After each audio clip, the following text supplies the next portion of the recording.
As the Great War did not end in 1914, as many had initially expected, we were stuck fighting in Europe in the trenches, namely in northern France and Belgium.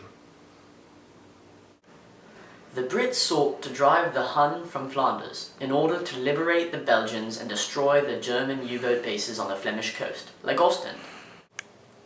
Sir Douglas Haig, the commander-in-chief of the British Expeditionary Forces, understood the threat of the German U-boats and planned to launch an attack from the Ypres, a small Flemish town, to encircle the German coastal bases.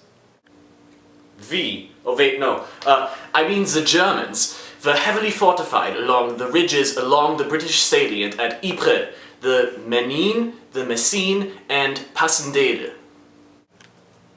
In 1917, the long-planned Flemish campaign materialized, in large part due to the fear after the German U-boats ran rampant in unrestricted warfare after February the 1st. Since 1915, when the Second Battle of Ypres ended, the British planted mines underneath the German trenches on the Messines Ridge. On June 7th, they detonated 450,000 kilograms of explosives, killing 10,000 Germans. This explosion was heard as far away as Dublin.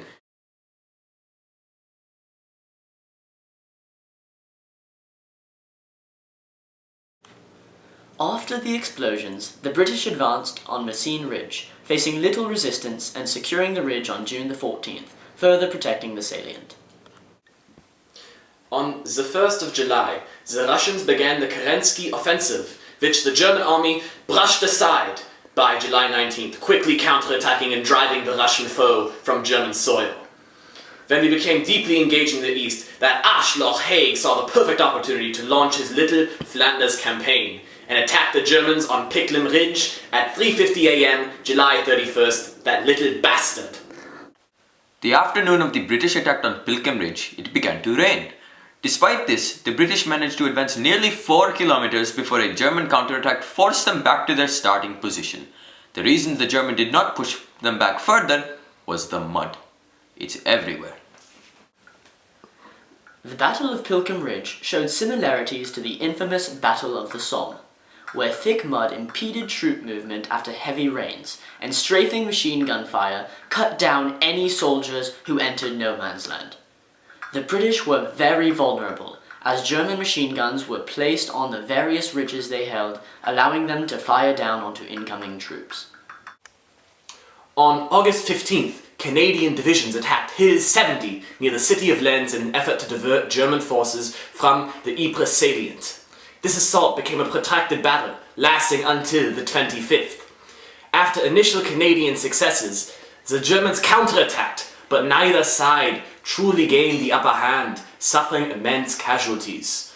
This was mainly used due to the technology used by both sides. German troops used flamethrowers or Flammenwerfer to breach Canadian lines, and both sides extensively used mustard gas, which we call Senfgas, as a smokescreen and blistering agent. Though the Germans managed to throw back the Canadian corps, their victory at Hill 70 was, Pyrrhic, as their casualties were more than 3 times greater than those of the Canadians. In addition, by devoting forces to Hill 70, the Germans were unable to reinforce the weary troops near Ypres and Passchendaele.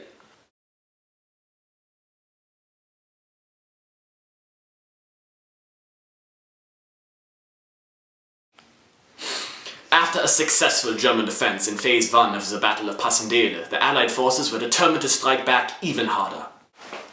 British commander Sir Douglas Haig transferred control from General Gaugue to General Sir Herbert Plumer. Plumer, who hoped for a very aggressive offensive, adopted a 4-step plan, which would culminate in the acquisition of the Geluvelt Plateau. His strategy largely consisted of several short, pestering attacks to dwindle entire German troops. It was in between Plumer's operations that the Germans experienced real trouble. A staff officer, Albrecht von Thaer, described the continuous days without fighting as almost boring, and ultimately it was this boredom that created intense misconceptions. The Germans assumed that Plumer's men had finished with the attacking, and so they transferred away 2 divisions, 25 batteries, and 3 fighter squadrons, among other things, away from the battlefield. Meanwhile, the Allies had accumulated a great amount of artillery, which they were ready to use. Between the 20th and the 25th of September, both sides engaged in the Battle of Menin Road Ridge. The Allies used their recently acquired heavy and light artillery to bombard German pillboxes and fight against Germany's batteries. The Germans were attacked along a 13-kilometer line and were quickly pushed back 1.4 kilometers into our own territory. We attempted to retake and retaliate on numerous occasions, but we gained little ground. It was also in this battle that the Allies utilized airplanes and observation balloons to surveil German lines, although they experienced shortcomings when pillboxes in the Polygon Wood area were recaptured by Germans. This brings us to the second battle of the second phase, the Battle of Polygon Wood, which took place between the 26th of September and the 3rd of October. The Allies launched artillery against Germany, and infantry troops were able to gain ground through the haze of the unsettled dust. This retaliation to the German recapturing of pillboxes and Polygon Wood saw a comprehensive victory for the Allies, which confidently retook the area and lost no additional ground. The third phase of the battle was marked by the return of the rain, with the Battle of Brusind remaining the last battle fought in favourable conditions. The Brits sought to bring the battle closer to an end by completing the capture of the Jeluvelt Plateau. Concurrently, the Germans needed to launch a counterattack to recapture their defences. Human blunder became evident when the British charged into a 14,000-meter-long front, but by sheer luck, the Australian forces appeared in no man's land to assist the British with their charge. The Germans experienced bad planning of their own when the front line was reinforced until special Eingreif forces could further assist, but that inadvertently brought the line into an area that British artillery shelled the most.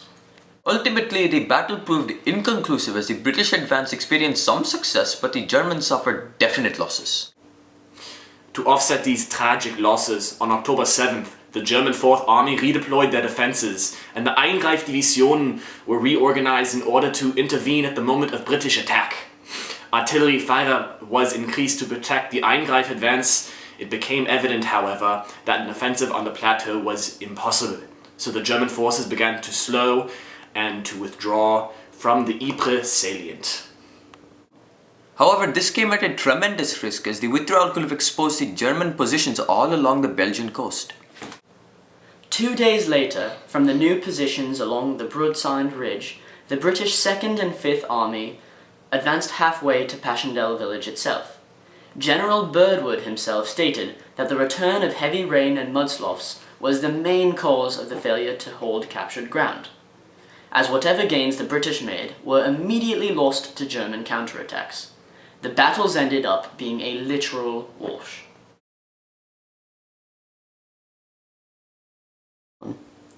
General von Kuhl concluded that the fighting strained German fighting power to the limit. However, the German forces managed to prevent a breakthrough, although it was becoming much harder to replace our losses. On October 12th, after another 3 days, the British moved on to Passchendaele village with great difficulty through the mud, and artillery was advanced as a result. Allied troops were rapidly losing morale, and that loss continued as all British progress was halted by German counterattacks once again. The Allies lost 13,000 men, 845 of whom were lost, wounded, or killed in the mud of no man's land. Following this, on the 13th of October, the Allies agreed to stop advancing until the weather improved. What ultimately ended the Battle of Passchendaele was the movement of the Canadian Corps. The Canadian troops were moved from the Ypres salient to Passchendaele to assist in the capture of the ridge through a limited objective, to capture Wolf Copse and the objective line to link up with the British Army. Through the link in the Allied forces, the final assault on Passchendaele began. Across 3 rainless days, from the 7th to the 10th of November, the Canadians pushed their final action onto the high ground of the village and ended the campaign. Despite the fact that the Germans incurred fewer casualties than the Allies, with deaths totaling more than 500,000 men, our beautiful nation was devastatingly crippled.